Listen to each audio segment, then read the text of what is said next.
here. Oh, yeah, I'll start reading the line just so I can test his levels. Sagalee bakkee testii gochuufi. Okay, yeah. Let's do it. Maqaan kiyya Faayisaa Deebisaati. Yeroo darbe yerootti meedaaliyaa birrii mo'ate. Akkuma sarara dhumaa sanatti dhiyaatetti har'a kumataa gubbaa godhee mormii koo agarsiiseera. Namoonni miiliyoona hedduu ta'an akka ilaalan nan beeka. Mormiin an agarsiisuun mormii uummanni Oromoo Itoophiyaa keessatti ji'a bittaan godhaniif agarsiisaa ture. Uummanni Oromoo mormiin isaanii ji'a sadaasa jalqaba.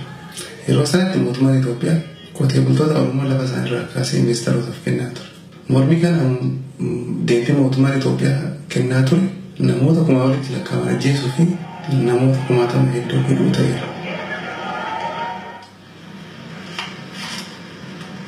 Haalli Itoophiyaa keessa jiru hammaachaa dhufeera. Namoonni kumaa walitti lakkaa'aman mormiin agarsiisutti ajjeefamaniiru. Ajjechaan waraana Itoophiyaa uummata Oromoo fi ilmaan Itoophiyaa mara irraa gahaa jiru addunyaatti agarsiisuun barbaada. Kana booda Itoophiyaatti deebi'uu hin danda'u. Mootummaan yoo deebi'e akka rakkoon tokko narra hin geenye dubbateera.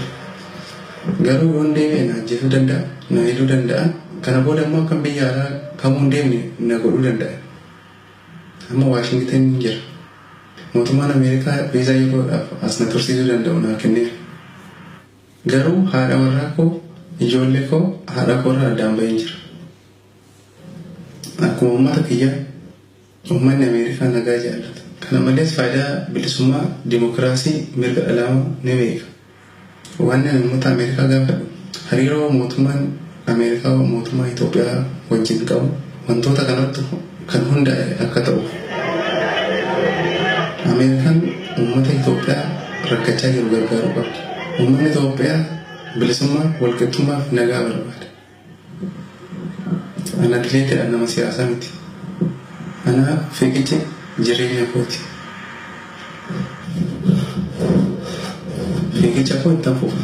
Sagalee uummata Oromoo fi uummata Itoophiyaa ta'ee dubbachuu koos itti fufa. Amma uummanni Itoophiyaa dhugaa isaa argatutti.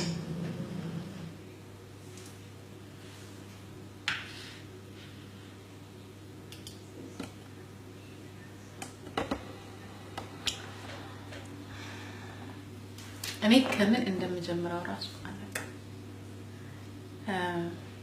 ደስታም አለብኝ። ሳዳምጠው ግን ውስጤ እኔ እንጃ ምን ብዬ እንደምገልጸው ራሱ አላውቅም።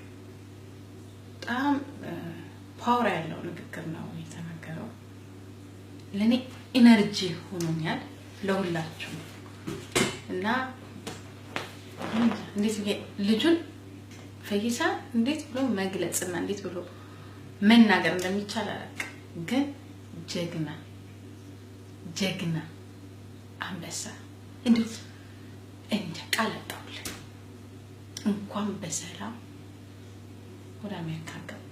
አሁንም በሰላም ከቤተሰቦች ጋር ያገናኝ ከልጆች ከባለቤት ከእናት ጋር ከወንድሞች ጋር እንዲሁም በነፃነት ደግሞ ሀገር ላይ ያውቃ። በቃ የሚያሳዝንና ልብ የሚሰብር በቃ ውስጥ የሚጋማ ነው የተናገረው።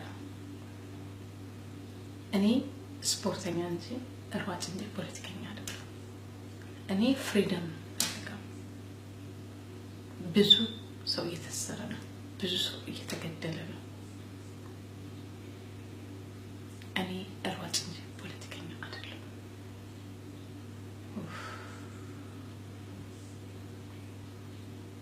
ከባድ በጣም ከባድ ነው። ወያኔ ይሄንን ሁላ ስቃይ ይሄንን ሁላ ጭካኔ ለማን እንዳስቀመጠ አላውቅም። አሁን ምንም መናገር አልፈልግም። እንዲያው በደፈና ለውዱና ለጀግናው ላንበሳው ለውዱ ለብርቁ የኦሮሞ ልጅ ለፈይሳ ደሌሳ እንኳን በሰላም ገባ። እኔ ምንም ማለት ነው የኛ መስታወት አንተ ኮለኛ ፍሪደም ነህ።